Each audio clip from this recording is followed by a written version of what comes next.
Hi everybody, it's Rita here at Emanate. So we are going to continue our summer session with different topics to get you thinking a little bit more about your thinking and the way that you're wired. So this week's topic is really around communication and how we use communication to connect, or ultimately how our communication style is causing us to disconnect from people.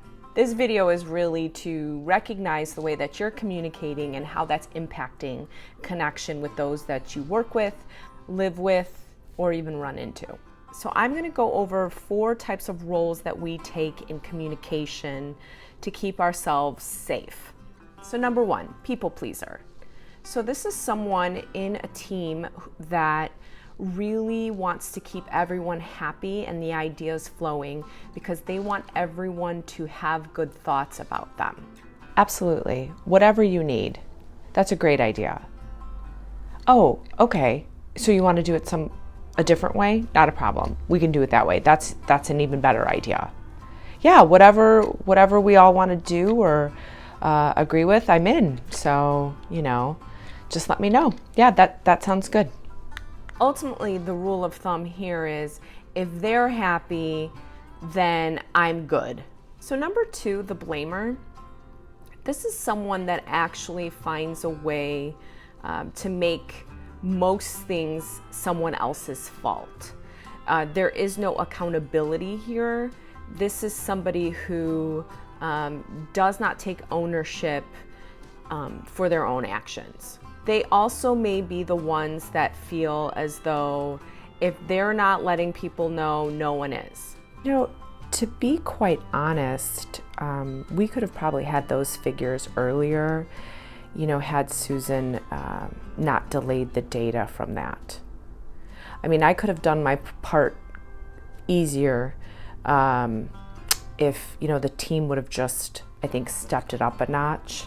I don't think that it was necessarily what I had in my part as much as they really needed to come together, and unfortunately failed and fell short.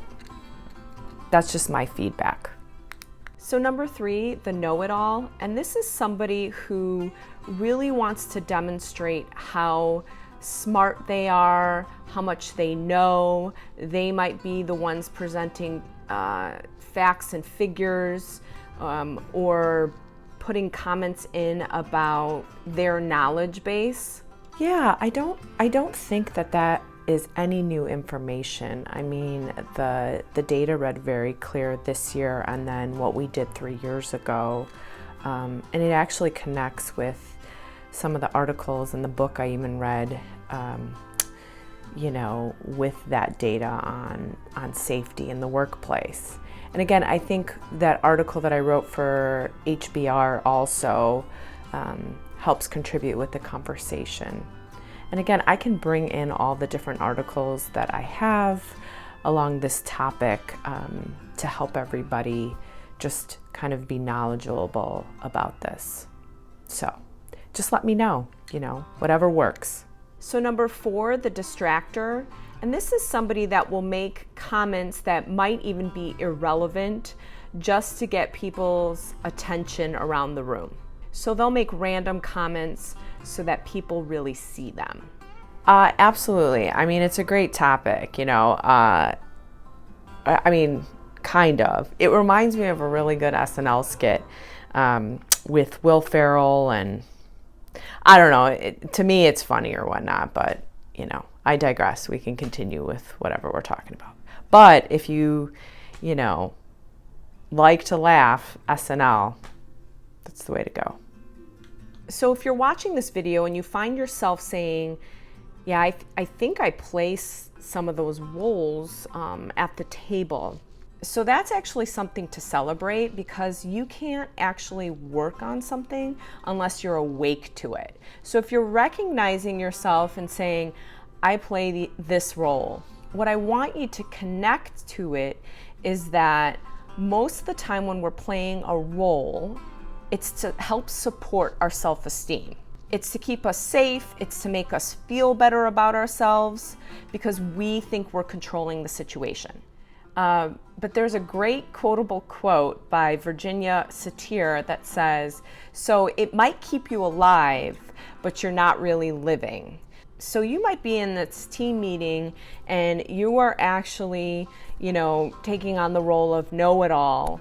And so, right, it's working for you in the team meeting, but it's actually in the long run keeping you disconnected and not really authentically engaged because you're not being who you are. So I'm going to go over 3 strategies to help support growth in this area.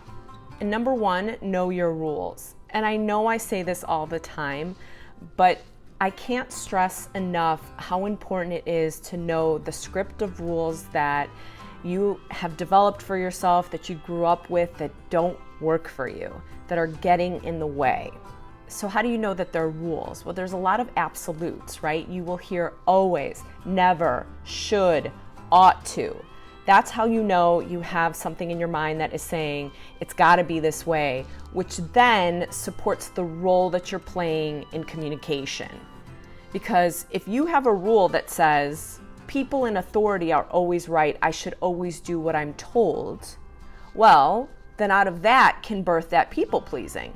Or if you have a rule that says you should know everything before someone else knows it, that might be how that know-it-all role develops, right? If you have this rule where you have to be the smartest in the room, of course, you're trying to fulfill that rule.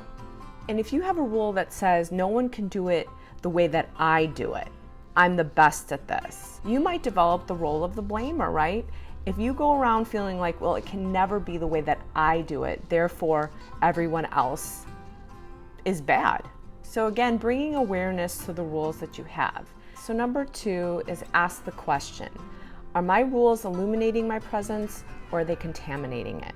And if you find that they're contaminating your present day life, you need to rewrite your rules, which is number 3, rewrite the rules. So, rewriting that first rule, you can say something to the extent of, people in authority are sometimes right, and I can choose to weigh the pros and cons of what they're saying. And number 2, right, the rule is you should know everything. The rewrite might be, you can know some things and learn some things from others. It is so important to reframe these rules because it helps support awareness. So when you find yourself slipping into unconscious and automatic role, having these things at hand to remind yourself to bring you back to the presence. Because the bottom line is that the rules that you have, that you've made, that you've grown up with impact your interpersonal relationships. So they either connect you or they disconnect you from people. And the more disconnected you feel, the more that actually does impact ultimately your self-esteem. It separates you from people. And it actually might even cause body ailments like your stomach hurting, your head hurting, fatigue, even some anxiety.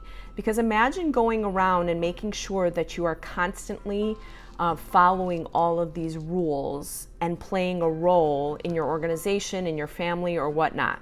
And so we actually think if we follow the rule or play the role better, that will actually make us feel more connected. But that ultimately can make it worse. Well, I hope that helps. Until next time, emanate your best self.